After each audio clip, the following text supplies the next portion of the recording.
a internet, sabe-se que nós estamos num mês chamado Mês Amarelo. Esse mês que faz referência à prevenção ao suicídio. Eu não sou técnico no assunto, mas com muita humildade eu vos digo que pesquisei exaustivamente para falar sobre isso. Levantei informações sobre muitas autoridades no assunto, psiquiatras, psicólogos, e achei de suma importância abordar sobre este assunto. Também procurei ter o máximo cuidado sobre o que não se deve falar, sobre o que não se deve dizer, até porque, por ser um assunto que já é um tabu, já é há muito tempo, já se evita esse assunto de público, porque alguns têm medo de se tornar um incentivo, e por causa disso a gente orou a Deus incessantemente, pediu a Deus sua graça, misericórdia. Já travamos a batalha não começou aqui em cima, a batalha já foi travada, e lá nós tivemos as nossas derrotas e as nossas vitórias. Eu quero trazer para vocês aquilo que Deus colocou em nosso coração, mas confesso que não sou autoridade no assunto, no termo técnico, mas quero humildemente poder compartilhar com vocês de forma teológica, ensino bíblico, aquilo que a palavra de Deus tem para a gente.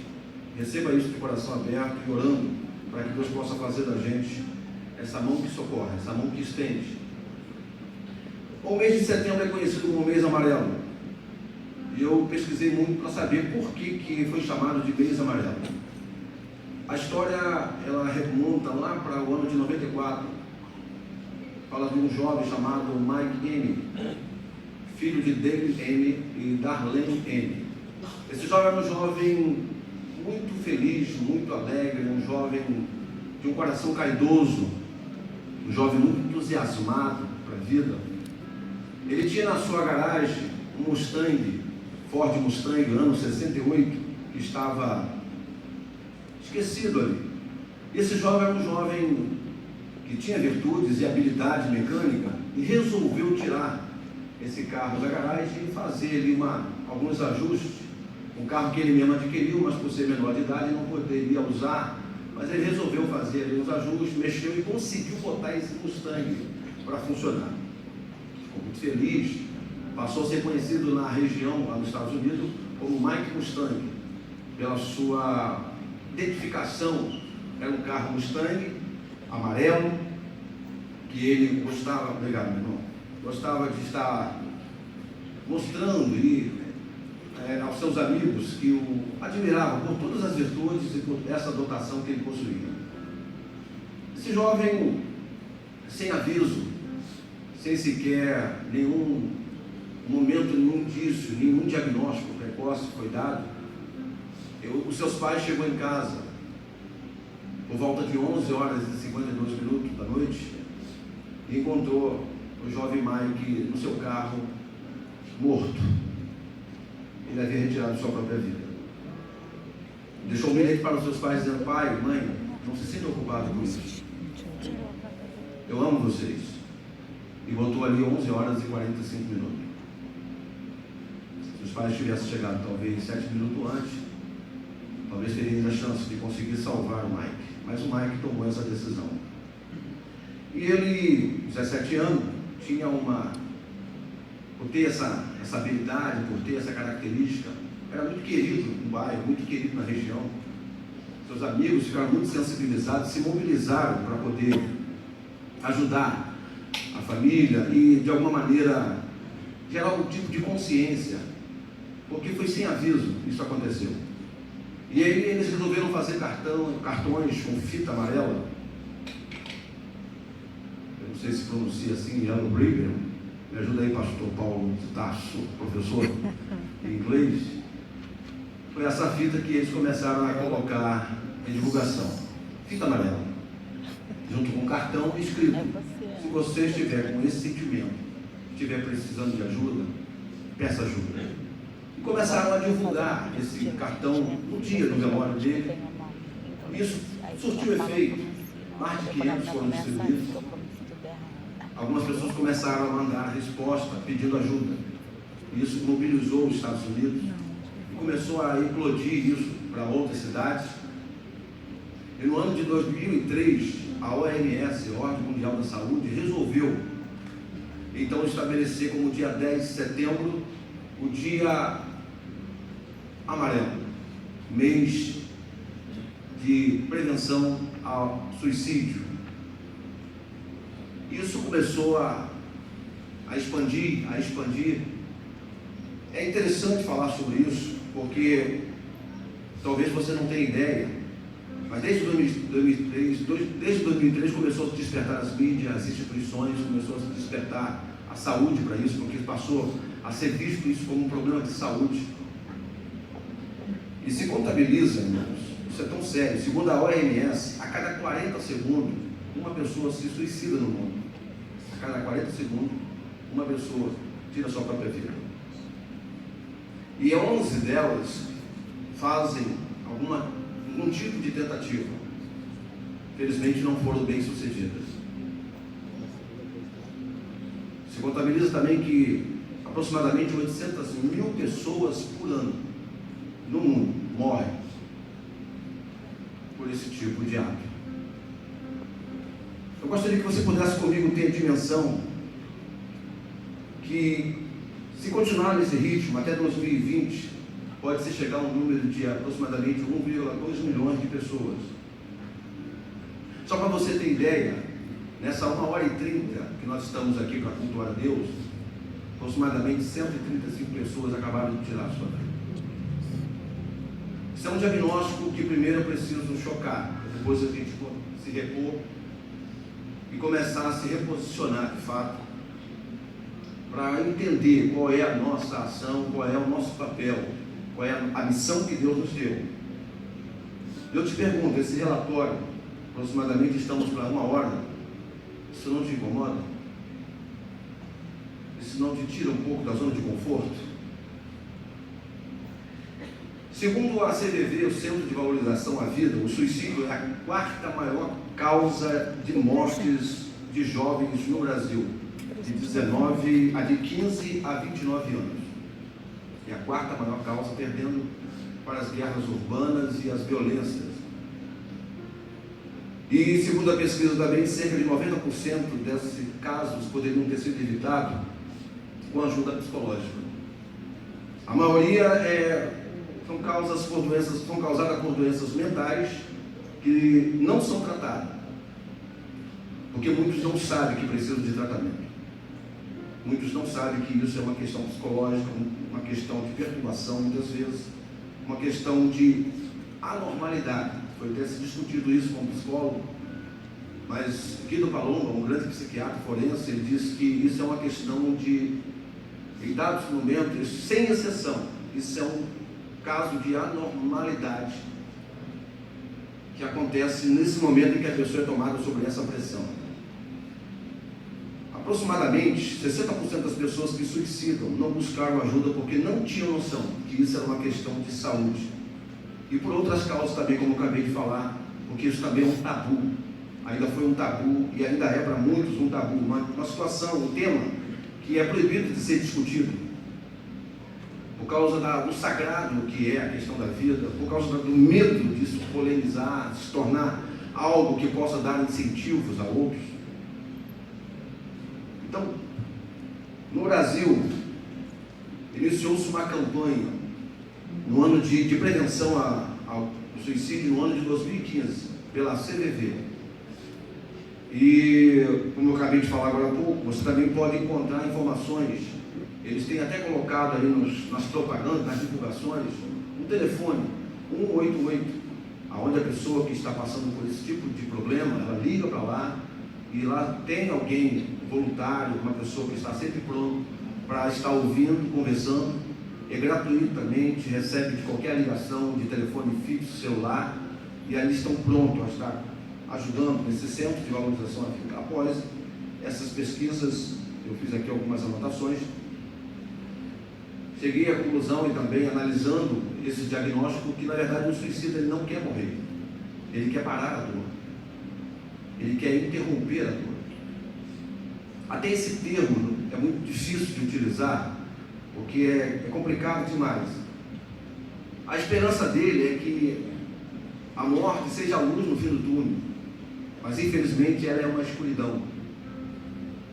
Ele tem uma expectativa de que isso vai acabar, vai resolver o problema, mas infelizmente é uma situação que nós não poderíamos jamais tratarmos com tão pouca importância, mas deveríamos dar de fato a seriedade a isso.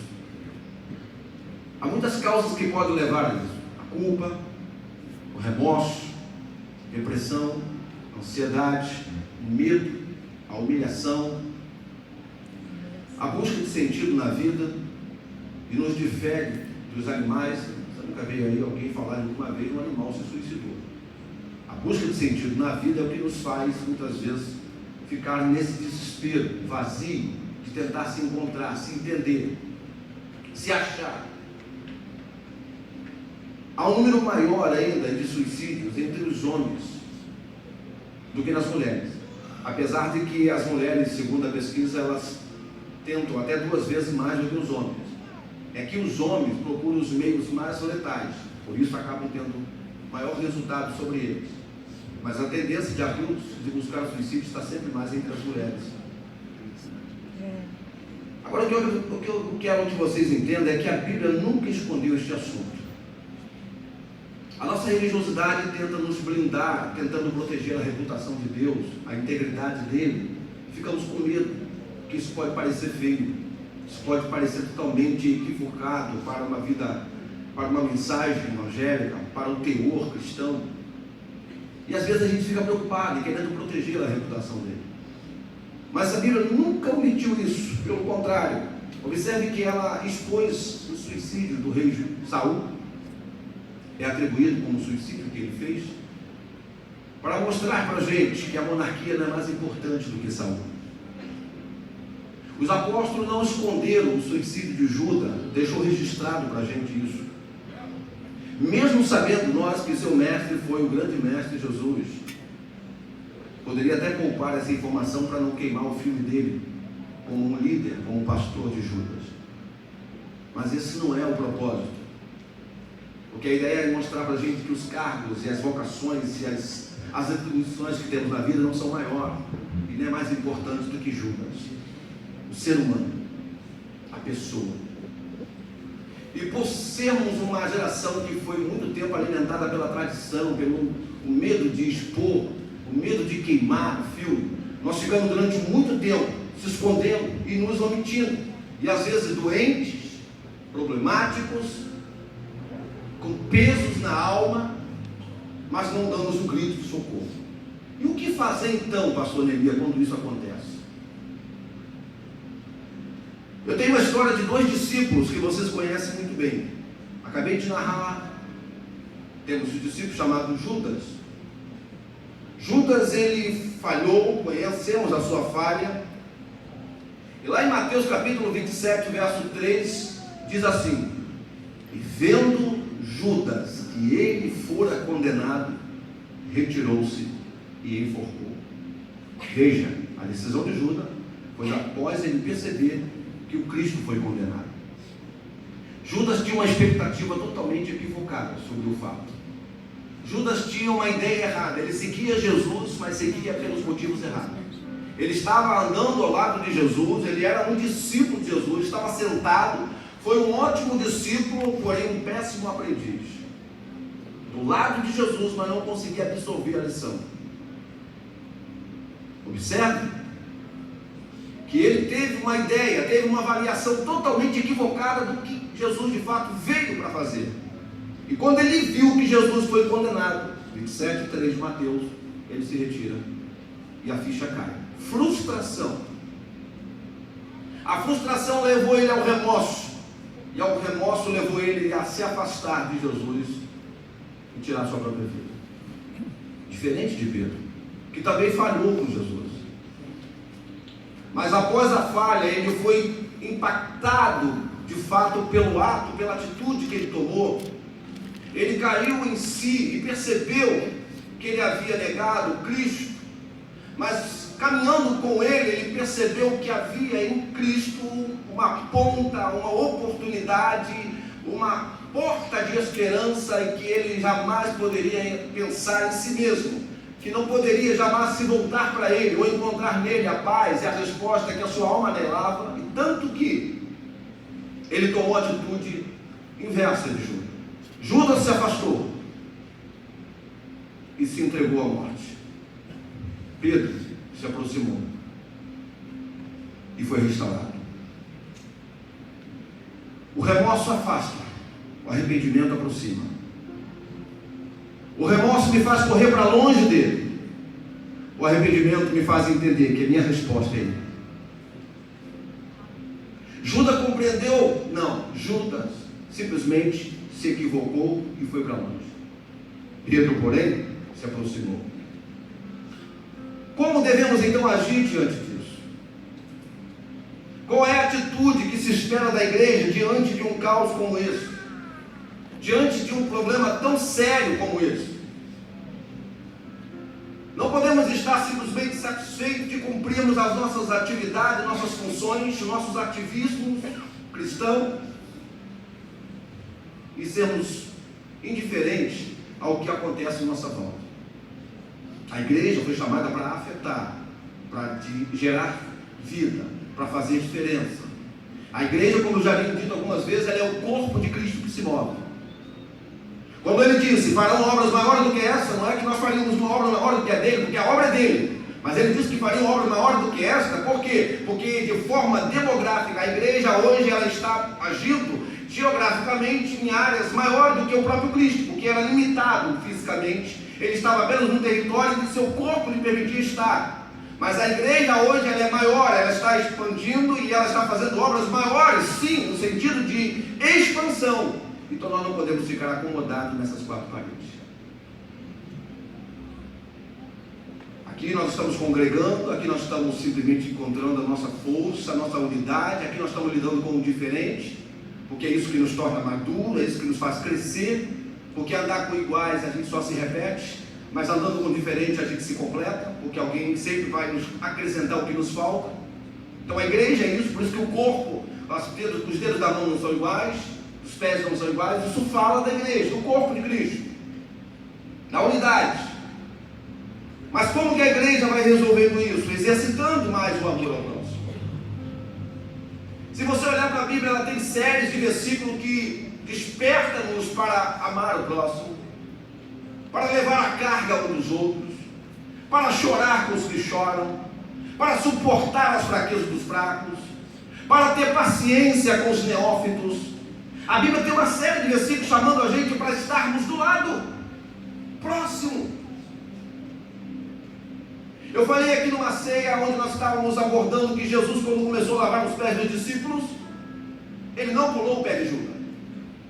Mesmo sabendo que Judas havia de traí-lo, ele poderia ter pulado o pé de Judas e lavado apenas os pés dos discípulos. Às vezes a gente vê a igreja se reunindo por aí, fazendo alguns trabalhos, até para tentar impressionar, e às vezes se lavam pés de pessoas que são do crime, que são de lá e de cá, para tentar mostrar um ato de bondade. Mas lavar o pé de gente estranha é fácil. Difícil é lavar o pé de quem te irrita, de quem está com você todo dia. Difícil é lavar o pé de quem te incomoda a todo tempo, gente que pisou no teu calo. Jesus está ensinando a gente não a lavar o pé de gente estranha, está ensinando a gente a lavar o pé de gente que pode trair você, gente que pode machucar. Quando eu olho para Jesus, eu vejo um Jesus que está aqui para curar. Eu vejo um Jesus que corrige os discípulos. Vocês não sabem de que espírito sois. Quando ele disser, Senhor, se quiser a gente ora, manda cair fogo sobre esse samaritano. Jesus diz, vocês não sabem de que espírito sois. Eu não vim para matar, eu vim para salvar. Aleluia. Nós não estamos aqui para fazer outra coisa, a não ser salvar, a não ser estender o braço, estender as mãos. É preciso, é necessário às vezes que exista o oposto, o mal. Infelizmente é necessário para que se desperte aqueles que são os bons. Às vezes a gente vê um homem sendo maltratados pelos salteadores, jogado à beira do caminho. Surgiram pessoas para fazer feridas? Sim, Sim, por quê? Porque tem alguém para curá-las. E Deus quer mostrar que Ele nos dotou de virtudes espirituais para ser a cura para quem de fato precisa. Agora, não há cura se nós ficarmos na individualidade. Não há cura se nós nos isolarmos. Não há cura se eu viver um cristianismo, primeiro eu, depois eu e por último, olha eu de novo aí. Não existe. O Cristo não é visto, o Cristo não é notado, o Cristo não é sentido se eu me isolo. Quem se ilha, já disse alguém que jamais se vira, quem se ilha jamais vira continente. Vai se ilhando a vida inteira. A individualidade não glorifica a Deus. A individualidade, ela não manifesta o Cristo. É na relação que o Cristo é visto. É na relação que o Cristo é percebido. Por isso que ele diz em Mateus 18, 20, nós muitas vezes tornamos isso muito místico. Aonde estiver 2 ou 3, olha, ele não disse 1. Ele diz que aonde estiver 2 ou 3, ali estou eu. Mas às vezes a gente torna isso místico. Aqui tem 2, então Jesus está aqui. Eu estou sentindo Jesus por aqui. Não. É que aonde estiver no mínimo 2, ali há um relacionamento, ali há uma vida, uma cumplicidade, reunindo em nome dele. Então ali começa a ter cura. Pode ter até confronto, porque é necessário confronto. Lembra que eu falei? O diferente nos completa. Mas é na relação que a gente manifesta o Cristo. Ele não pode estar ali aonde está apenas junto. Ele não é revelado a glória dele nisso, irmão. Você só vai manifestar poder. Se você for lá para o teu quarto, se trancar no teu quarto, orar e começar a conversar com ele no teu quarto, trancado com ele, ele só manifesta poder. O poder do que ele pode fazer, da cura que ele faz, do que ele é. Mas isso não glorifica a Deus. O que glorifica a Deus é você traduzir aquilo que você fez ali dentro, lá fora. Quem está entendendo o que eu estou falando? A gente cura. A igreja de Cristo foi chamada para curar, para ser o braço estendido, para ser a mão que socorre. Então, como eu disse, na vida haverá feridas, para que haja quem cura. Eu falei para você um relatório grotesco que a cada 40 segundos uma pessoa tira a sua vida. Não subescrime. Talvez você está cruzando na estrada, na vida, na rua, por alguém. Eu falei aqui na quinta-feira, se você for na padaria, se você vai na padaria apenas para comer pão, para comprar pão, e se você não é capaz de enxergar o padeiro, eu não sei o que você está fazendo aqui na terra. Se você vai no açougue apenas para comprar carne, se você não é capaz de enxergar o açougueiro, se você não é capaz de olhar a dor de uma alma, se você não é capaz de olhar o passageiro, o cobrador, acho que nem existe mais hoje, mas o motorista, seja lá, se você não é capaz de enxergar além da imagem que está diante dos seus olhos, pergunta. Precisamos ser o corpo que se move. Eu não sei quantos anos você está nisso, mas há alguém que me aparece, mesmo que alguém não te lance nas águas, mas há alguém que depois de tantos anos, você está ali esperando alguém para te lançar nas águas, para te dar uma oportunidade para você sair dessa. Há alguém que aparece quando ninguém mais quer aparecer para você. Há alguém que chega quando você parece que está esquecido durante tantos anos. Sabe por quê? Porque ele está querendo ensinar a gente a diferença. Não basta apenas ver, é preciso enxergar. Eu repeti aqui, eu falei aqui na quinta-feira e repito, uma frase que eu ouvi e guardei comigo. Na vida a gente pode ser amputado de muitas coisas. Perca a vista, mas não perca a visão. Você pode ser violentado pelas circunstâncias, mas não seja capaz de perder a visão que Deus te deu. Você é a mão de Cristo aqui na terra. Você é a resposta dele para aqueles que precisam. E talvez do teu lado você é um socorro bem presente agora na hora da angústia para essa pessoa. A gente é capaz de sentarmos e olharmos todos para a mesma direção, mas não somos capazes de olharmos para o lado. Não podemos ser espectadores o tempo todo. Precisamos participar mais. Lembra do que eu falei aqui na ceia? Sobre as 4 visões da ceia? Olhar para dentro, examine cada um a si mesmo. Olhar para o passado, anunciar a morte do Senhor. Olhar para o futuro, até que Ele venha. E olhar para o lado, esperar uns pelos outros. A ceia não é completa se alguém está faltando. A ceia não está completa se eu não consigo sentir que o dedo mindinho não está aqui. Deus está chamando você hoje para ser a cura, ou para ser curado.